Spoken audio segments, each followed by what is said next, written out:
বদ্ধ ঘরের মধ্যে মনকে আটকে রাখবে কার ক্ষমতা আছে? মনে মনে 7 সমুদ্র 13 নদীর পার বেরিয়ে আসা যায়। মনে মনে সমুদ্র হিমাচল দর্শন করে আসা যায়, যেটাকে বলে মানস ভ্রমণ। আর মানস ভ্রমণে আমি বেরিয়েছি গন্তব্যস্থল কাশী। কাশী প্রবেশ করতে গেলে প্রথমে গঙ্গা নদী পার হতে হয়।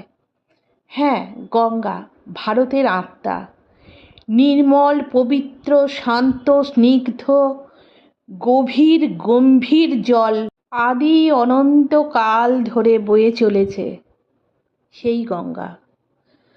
গঙ্গা নদী পার হওয়ার পরেই আসে আমার বহু আকাঙ্ক্ষিত কাশী, মহাদেবের নিজস্ব নগরী। বন্ধুরা, মানস ভ্রমণে আমি এখন কাশীতে। ইচ্ছা করলে তোমরাও আমার সঙ্গে থাকতে